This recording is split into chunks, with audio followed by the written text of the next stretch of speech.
In the 1985 season, Troy Aikman at the Miami game broke his ankle, and Jamelle Holiway was inserted as the quarterback. Some questions in my mind since that event happened has always made me ask questions. If Troy Aikman hadn't have broke his ankle and stayed on and kept playing, would Oklahoma have won the national championship that year? I'm going to give you my opinions and my opinions only as to why I feel probably not. But first, let's get this party started. Through 153 games, our record was 125, 24, 4, 2 now.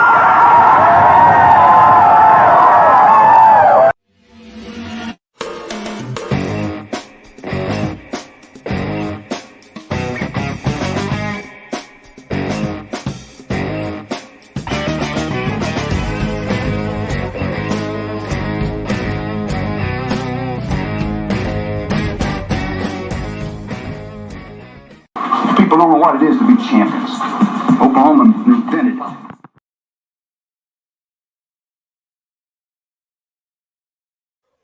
Well, welcome to this episode of Sooner Legends podcast. I'm your host, Mike the Legend, and if you're new to the channel, please hit that red subscriber button and turn on your post notification bells. That way you won't miss any OU related or college football content that I will be bringing forth to you. And if you don't mind, leave me a comment because it helps with the algorithm of YouTube, and for small content creators like myself, it means a lot. And also, could you please share the video because sharing is caring. Well, as I stated in the first of the video, we're going back to 1985, and some questions have always been on my mind. What if Troy Aikman hadn't have broke his ankle in Miami against Miami and Norman that year? And would we have still won the national championship? I'm going to go out on a limb here and say no, we wouldn't have. Because I'm looking at the first 3 games of the season that we played prior to the Miami game. And the first game we played that year was Minnesota, against Minnesota. And we come out of that game with a win. The score was 13-7 against Minnesota. Amazing, ain't it? The next week, we blow out Kansas State 41-6. Now, in those days, Kansas State was like Baylor was in the late 90s, early 2000s. They were the bottom feeders of the Big 8, and Kansas State really didn't rise to prominence until Bill Snyder became the head coach of Kansas State. So, the next week, we faced Texas at the Cotton Bowl, and we won 14-7. Now, the defense went off in that game. Todd Dodge couldn't do crap. And there again, Troy Aikman didn't have a stellar game in that game. I mean, I'm going to pull up the stats here. Let's go to Texas.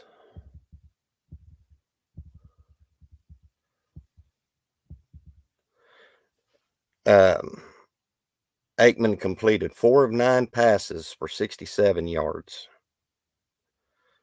and they still rolled up 220 yards rushing. But and Lydell Carr, I remember he led the rushing and all that game. So we come to Miami, which we were defeated 27-14.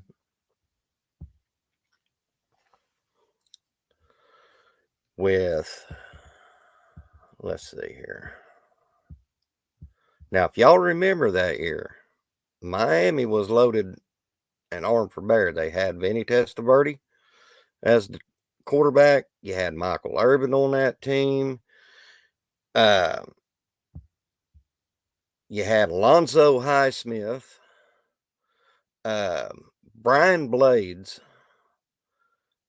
and Jerome Brown and Benny Blades.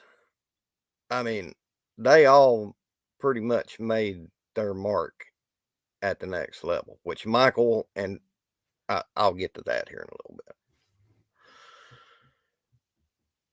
With 9:18 left in the first half, Jerome Brown sacked Aikman, and Aikman broke his ankle.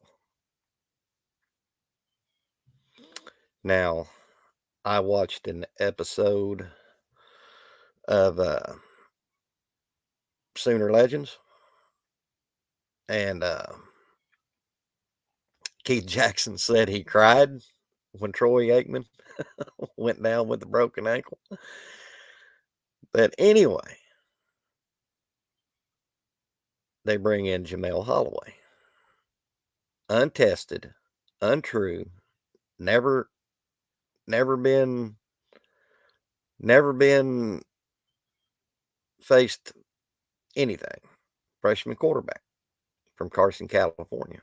And we was lucky to get him for the simple fact he was deciding where to go, and where one of his big decisions of where he was going to go come down to his sister, his little sister. He didn't want to leave his little sister behind.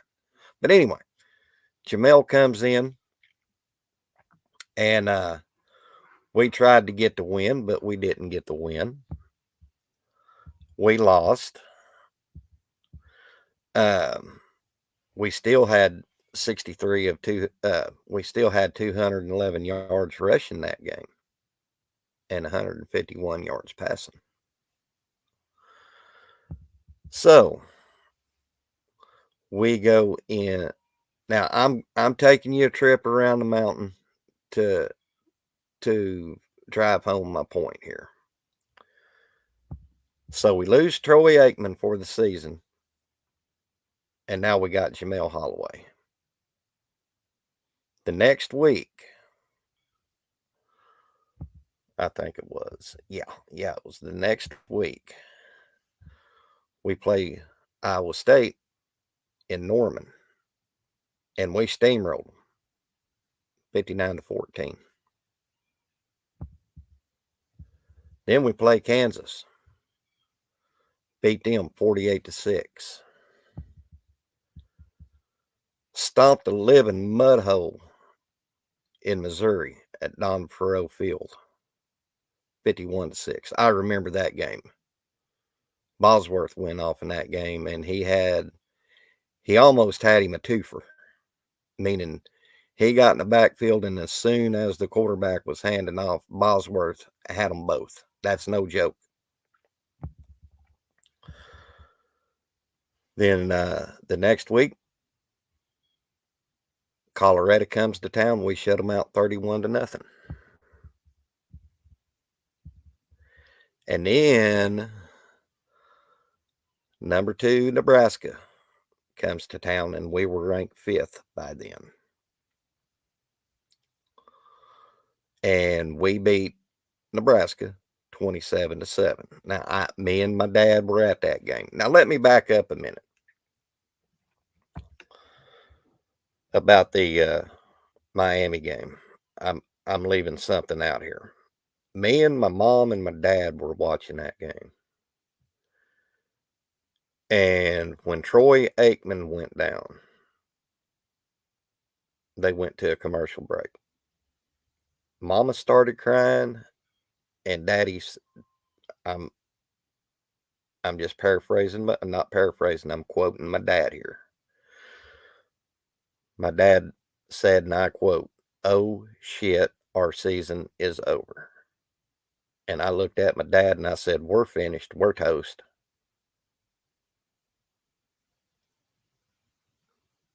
And like I said, my mom was crying because she's a big Sooner fan.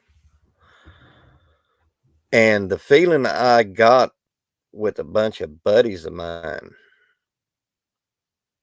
that day after the game was over, I went over and seen some buddies. They felt like we did, that our season was shot. Ain't no way in hell we're going to salvage this season. And that was the feeling around Sooner Nation as a whole. I mean, the pundits, the talking heads, even our own news media said that our season was pretty much finished. But Jamelle Holiway in that darkness brought us to light. Now, in that Nebraska game,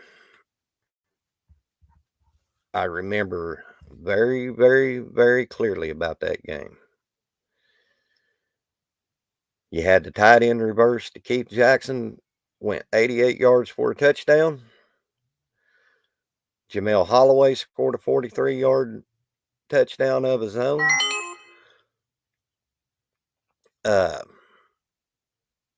And then we run the tight end reverse again, and damn near got another touchdown. But going in throughout that game, Oklahoma had shut out Nebraska. They didn't score that game. And as a matter of fact, Nebraska didn't score their 7 until there was like a few seconds left in the game. And OU was on offense. We fumbled the ball and they run a touchdown back. But that's, and then the next week was the Ice Bowl, and we won 13-0 against Okie State. And then beat SMU 35-13 on December 7th. And then we went to the Orange Bowl and defeated number 1 Penn State 25-10. Now, back to my point. That Troy Aikman ankle breaking situation to me was a blessing for both Oklahoma and Troy Aikman. And I'll tell you why. It was a blessing on Oklahoma's part because Jamelle Holiway got to start, and y'all know that season. He just went off on a tangent. I mean, damn good.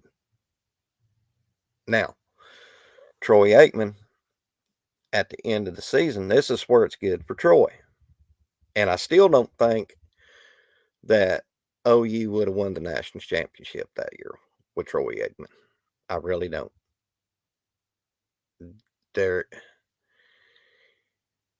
If you want, you'll just have to go back and watch that 85 season prior Jamelle Holiway just to see what I'm talking about.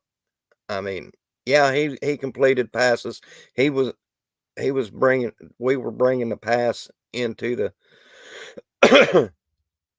into OU, but it just, you could tell, I could tell that Troy Aikman he didn't fit Oklahoma. I'll just say that I'll just say he wasn't a good fit at Oklahoma. And like I said, it was a blessing to Oklahoma because we got to play Jamelle Holiway and bring him in as the starting quarterback that led us to the national championship for 85. It was a blessing for Troy Aikman because at the end of that season, he transferred to UCLA. And he had to set out the 86 season. Now, if y'all remember, UCLA during those days was a powerhouse football team. I mean, UCLA, seemed like they was always playing for the Rose Bowl or going to the Rose Bowl, or they was always in the mix. And UCLA had legendary head coach Terry Donahue.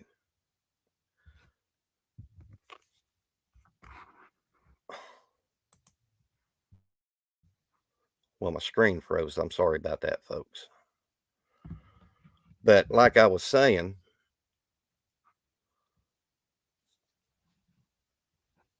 UCLA had legendary coach Terry Donahue. Now, he sets out for the 86 season because of transfer rules. But he played in the 87-88 season. And at the end of that 88 season, he completed 439 passes on 694 attempts for 5,781 yards, 63.3 pass percentage, 42 touchdowns, 21 interceptions. His passer rating was 142.3.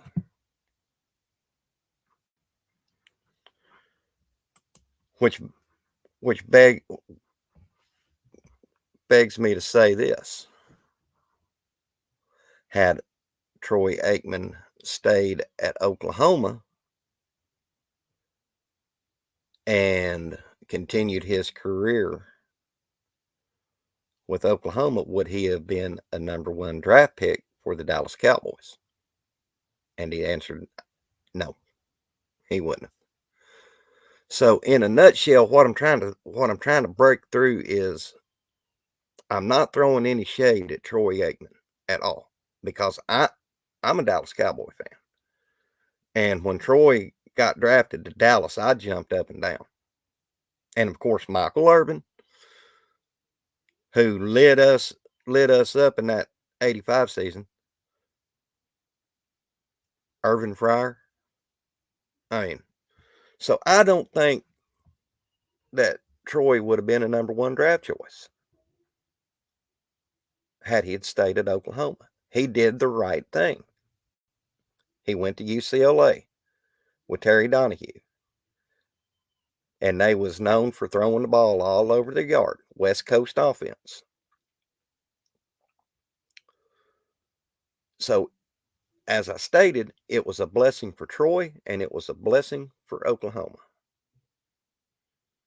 Because we won, like I said, I don't think we would have won the national championship that year in 1985 with Troy Aikman. I feel strongly about that. I feel very strong about that. And that's not throwing any shade at Troy. It's just because he didn't fit Oklahoma.